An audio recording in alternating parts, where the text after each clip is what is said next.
Менің сұрағым премьер-министрдің орынбасары ұлттық экономика министрі Байбазаровқа. Әлеуметтік экономикалық даму болжамына сәйкес үкіметтік борыш 2025 жылы 32,8 триллион теңге, 2029 жылы 48,5 триллион теңге болады деп болжанған. Мемлекеттік борыш сомасы ұлғайып жатыр, тиісінше республикалық бюджетке түсетін ауыртпалықта артады.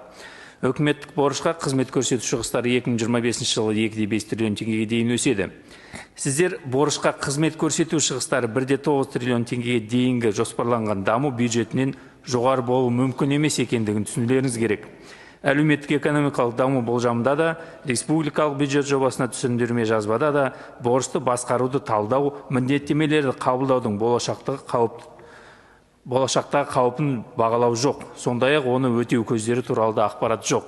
Осыған орай мынаны түсіндіріп берсеңіз, үкімет борыштық жүктемені азайту және белгіленген шектеулерді сақтау мақсатында қандай шаралар жоспарлап отыр?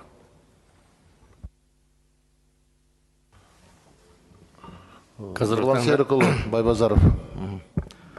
Сұрағыңызға рахмет. Қазіргі таңда енді жалпы біздің мемлекеттің борышы 23 жалпы ішкі өнімге салғанда 23%-дан сәл артық.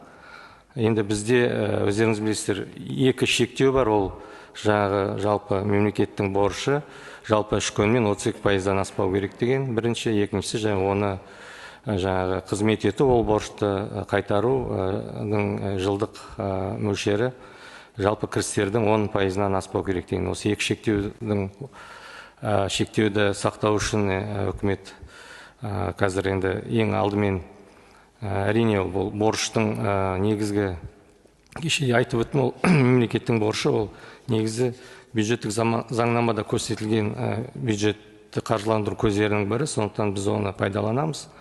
Оның енді жаңағы өздеріңіз болжамға қарасаңыздар, біз 2027 жылы осы бюджеттік дефицитті 1,9%-ға дейін түсіру міндетін алдымызға қойып отырмыз. Ол дегеніміз ең алдымен жаңағы айтып өткендей мемлекеттің кірістерінің көбеюі есебінен. Ол қандай шаралар қолданамыз? Ол ең алдымен экономиканың өсуін қамтамасыз ету.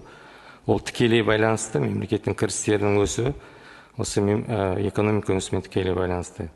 Екінші, әрине біз жан-жақтан қарыз ала бермей, оны саралап, қарап, ең алдымен ең тиімді жолдарын іздейміз.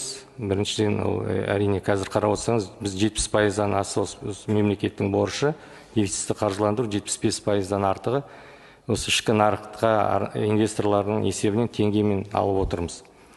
Бұл да жаңағы валюталық тәуекелдерді азайтуға жол береді, жалпы ішкі инвесторларды нарықты, қаржы нарығын дамытуға да мүмкіндік береді.